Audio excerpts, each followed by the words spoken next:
Alors, pour l'examen échographique de l'abdomen, il est préférable que le cheval soit tondu. En général, on réalise la tonte de l'olecrâne à la pointe de la hanche, en faisant une incurvation assez marquée vers le thorax. On peut évidemment réaliser l'examen avec de l'alcool simplement dans une situation d'urgence ou lorsque le cheval a un poil fin. Les échographies abdominales sont réalisées la majorité du temps pour des chevaux qui ont des coliques chroniques. En situation d'urgence, c'est un examen qui peut également être très utile, qui n'est pas forcément déterminant, mais qui peut apporter également des informations cruciales pour la décision d'une option chirurgicale par rapport à un traitement médical. Et il existe différentes façons d'aborder l'abdomen pour raccourcir le temps d'examen. Donc il y a certaines techniques qui ont permis de montrer en évidence qu'en examinant juste certains points, on avait l'essentiel des informations qui vont être nécessaires à une situation d'urgence. Ici, je vais présenter une façon d'aborder qui est celle d'un examen complet de l'abdomen du cheval et qui va donc être réalisé en couvrant l'ensemble de la surface que l'on peut aborder avec notre sonde d'échographie. Donc, on commence par la fosse paralombaire gauche et les derniers espaces intercostaux, comme ceci, qu'on va tout simplement dérouler de dorsale à ventrale.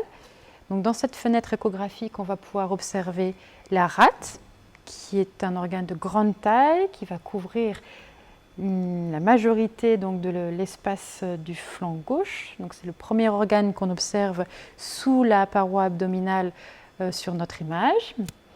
En profondeur de la rate, dans les derniers espaces intercostaux, on va avoir l'image du rein gauche. Donc, le rein gauche qui mesure entre 16 et 18 cm de longueur chez un cheval de format normal.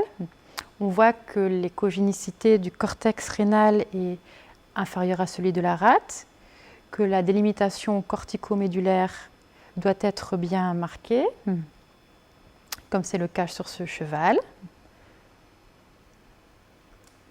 Cette interface entre la rate et le rein gauche est extrêmement importante à observer à l'échographie, notamment dans le contexte des coliques, puisque cette fenêtre d'exploration peut être obscurcie par l'air présent dans le côlon si celui-ci est venu s'interposer dans l'espace néphrosplénique, ce qui n'est pas le cas chez ce cheval.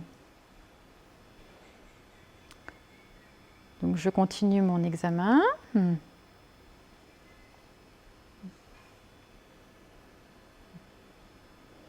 Jusqu'à ce que je tombe cette fois sur l'interface entre la rate et l'estomac. Donc on ne voit qu'une très petite partie de l'estomac. Donc ici, voilà. L'épaisseur normale de sa paroi chez le cheval, c'est 7 mm et demi.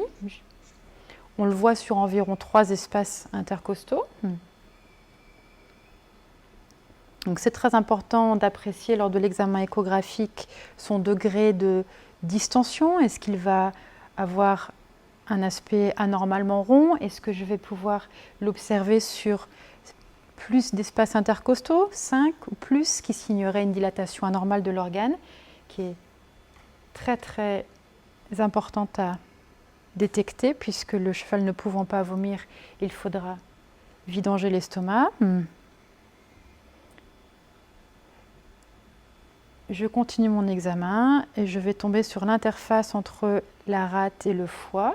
Donc seule une très petite partie du foie peut être échographiée chez le cheval, sa partie ventrale. Et la fenêtre d'échographie est particulièrement petite à gauche, c'est simplement du 6e au 9e espace intercostal gauche. Et vous voyez que le parenchyme hépatique normal est moins échogène que le parenchyme splénique. Il est également moins homogène puisqu'on peut observer les vaisseaux hépatiques et portes hépatiques. Donc les artères et canaux biliaires ne sont normalement pas visibles.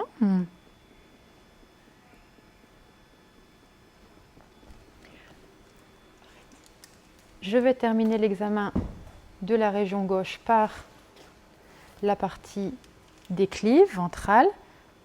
Après avoir examiné l'ensemble des espaces intercostaux, examiné la rate, le rein, donc les viscères qu'on a pu observer dans le côlon dorsal et ventral, gauche. Je vais passer ma sonde sur la partie plus ventrale et notamment ici dans le creux du flanc pour chercher les éventuelles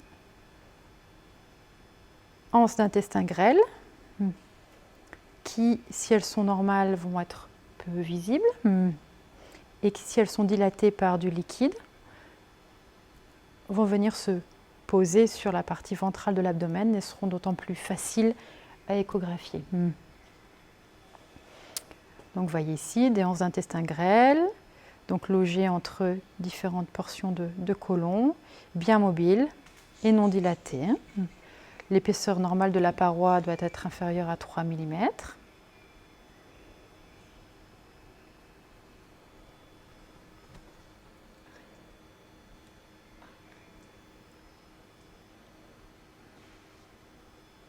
Tout au long de l'examen, je fais également attention à l'éventuelle présence d'une augmentation de la quantité de liquide dans l'espace péritonéal, donc qui va apparaître comme des petites plages anéchogènes entre les différents organes autour éventuellement des anses d'intestin. Là, tout est bien normal.